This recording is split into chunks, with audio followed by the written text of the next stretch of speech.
Bangladesh cricket board ঘোষণা করেছে তাদের ওয়ানডে স্কোয়াড, যেখানে অধিনায়কের দায়িত্ব পেয়েছেন অলরাউন্ডার মেহেদী হাসান মিরাজ। চলুন দেখে নেওয়া যাক এই স্কোয়াডে কারা কারা আছেন। প্রথমে আছেন মেহেদী হাসান মিরাজ। ক্যাপ্টেন হিসেবে এবার তার দায়িত্ব অনেক। বল হাতে যেমন ধারালো, ব্যাট হাতেও তেমন ম্যাচ জেতানোর সমর্থ রাখেন। 2 নম্বরে আছে তানজিদ হাসান তামিম।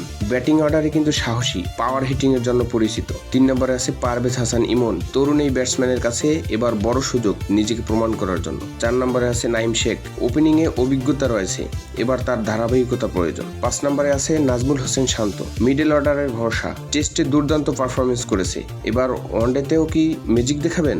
6 নম্বরে আছে তাওহিদ হৃদয়। আক্রমণাত্মক ব্যাটিং এর জন্য ইতিমধ্যেই জনপ্রিয়, এক ঝড়ো ইনিংস বদলে দিতে পারে ম্যাচের রং। 7 নম্বরে আছে লিটন কুমার দাস।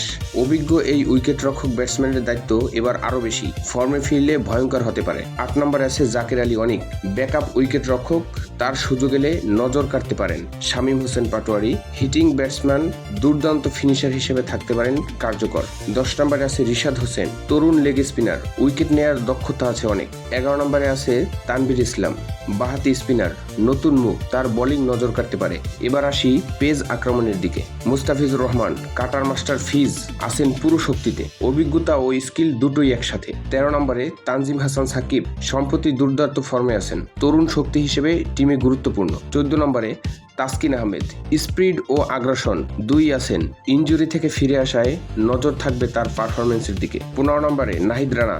নতুন পেসার, এবার তার সামনে বড় মঞ্চ, গতির ঝড় তুলবে আশা করি। 16 নম্বরে হাসান মাহমুদ। গতির ঝড় তোলার মতো দক্ষতা রাখেন তিনিও, মাঝের ওভারে হতে পারেন মিরাজের বড় অস্ত্র। এই স্কোয়াডে যেমন আছে অভিজ্ঞতা, তেমনি আছে ভবিষ্যতের তারকা। ভিডিও ভালো লাগলে লাইক, শেয়ার আর চ্যানেলটা সাবস্ক্রাইব করতে ভুলো না। ধন্যবাদ সবাইকে।